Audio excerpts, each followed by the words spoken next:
Aquí tienen la botella de la discordia, una botella de orujo, en este caso aguardiente de hierbas, que tiene un nombre muy especial que a la Unión Europea parece que no le ha gustado mucho y no lo ha aceptado. Aquí tenemos a Rubén, muy buenas tardes. Buenas tardes. Responsable de esta marca, que yo no sé cómo se te ocurrió poner este nombre a este orujo, que ha suscitado ahora pues tanta polémica, que está tan en boga. Bueno, pues a nivel de, pues bueno, de simple cachondeo, porque aquí en Asturias pues es muy típico, ¿qué tal, hijo puta? ¿Qué tal? Entonces, pues bueno, surgió así. Y después, pues bueno, había un comentario de un conocido en su día, que trae la leyenda por aquí atrás, que pone, cuando Güellinos, uno de los profundamente entrañables playos de mi barrio, tomaba un orujo de los que combustionan bien antes de convertir el fuego en un completo placer interior, posaba el vaso, descansaba, tomaba 2 veces respiración y exclamaba: ¡qué bueno y el hijo puta! Pues bueno, por ahí va la cosa. Pero en plan de cachondeo. Vamos. Tiene su historia también. ¿Qué te parece que la Unión Europea pues no le haya gustado como marca, que lo considere ofensivo en según qué países? Hombre, pues me parece mal, porque pienso que hay otras marcas que están registradas por aquí, incluso en España. Pues, los cojones de Anticristo, no tengo nada en contra de esas galletas y tal. Y hay cantidad de marcas que pueden ser tan ofensivas como puede ser esta. No lo entiendo. Pienso que mejor se dedicarían a mirar el tema del paro, que seguro que es más importante que eso, que esto da de comer a mucha gente y a muchas tiendas en Asturias y en España. Y es que además parece un producto asturiano que además parece que tiene mucha aceptación. Pues sí, tiene una aceptación enorme, cada vez más, están comprando de toda España, por la página de internet, por todos los sitios.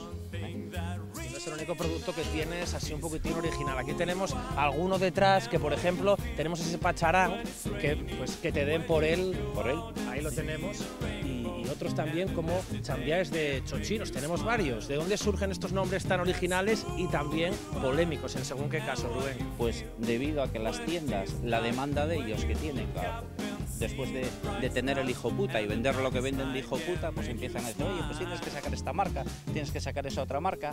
¿Por qué? Porque la gente hoy demanda esas cosas, en plan de cachondeo. Simplemente. ¿Cómo piensas que lo toma la gente, este tipo de marcas? ¿Lo considera igual un término jocoso o puede resultarles ofensivo? ¿Tú qué crees que opinan? Vamos a ver, yo estuve en la feria de muestras en Gijón varios años, y por experiencia y por las tiendas donde vendo, yo pienso que de cada 1000 personas puede haber 2 que dicen: hombre, hijo puta, es que eso no me gusta. La inmensa mayoría lo toman a cachondeo y de hecho son las ventas que hay en el mercado. Las ventas están ahí, no es que lo beba yo.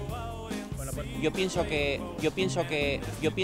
preguntarle a los asturianos a ver qué les parece esta marca. ¿Este licor usted lo conoce? No. ¿Qué le parece el nombre? Fatal. Es que la Unión Europea dice que este nombre no lo considera adecuado. ¿Usted? Tampoco. ¿Tampoco? ¿Qué va? ¿Lo considera ofensivo Totalmente. o jocoso? No, ofensivo. Ofensivo. Ofensivo. ¿No bebería un chupito entonces por No, llamarse? ¿qué va? No, está cerrada la botella. No, pero no me gusta. A ver, es lógico, el nombre es ofensivo, pero bueno, cada uno yo creo que debería poner lo que quiera. ¿Qué le parece este licor? Su nombre. Joder, el nombre es el común, ¿no? Hijo puta, pues oye, no sé cómo estará. Pero... Y es que la Unión Europea considera esta marca ofensiva en algunos países. ¿Qué le parece? Ellos no entenderán el nombre, lo que significa, ¿no? Es que dicen que por aquí en Asturias que se dice mucho que entonces, pues oye, lo ven un término gracioso. ¿A usted le parece gracioso o ofensivo? Bueno, en Andalucía esta palabra es normal, en Andalucía. De donde soy yo, pues esa palabra ofende bastante y aquí no sé cómo se tomará. Va de coña y ofensiva y de coña, porque hijo puta es como para emborracharte. ¿No le parece jocoso o puede resultar ofensivo? No, sí, ofensivo, vamos, no sé, depende de a qué público. A una persona antigua como yo, entonces esto nos suena mal.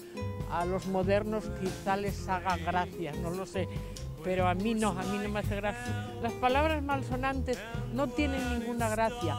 Pues sí, bastante habitual, de hecho hay muchos. Bueno, a mí concretamente no me gusta mucho. Por el nombre, ¿no? Por la marca. Sí, me parece un poquitín, no sé, ¿cómo te diría? De mal gusto, no me gusta. Pues no me parece bien. Y siempre se llamó así porque se lo va a llamar. ¿Conoce este licor? Bueno, ya cuando bebía sí, pero ahora ya hace años que no bebo y sí bebí algo de él. ¿Y qué le parece este nombre? para aquí, para Asturias, ya sabes cómo somos. Que para lengua nuestra, bueno, a lo mejor como ahí son tan requisitos, no me gusta la idea de la frase de hijo puta, vaya. Podría tener otro nombre mucho más bonito, habida cuenta que tiene un color precioso y que puede ser riquísimo, además, me gustaría probarlo. Feo, ¿no? A mí me parece de educación, llamar a un licor hijo puta, es, no sé, como recordar a la madre, ¿no? Yo creo que no, estoy de acuerdo que no digan. Yo creo que es de risa, es orujo, es para ver cuando estás contento, ¿no? Hijo puta, pues yo me río, no sé. Te beberías un chupito, ¿no? Sí, de risa.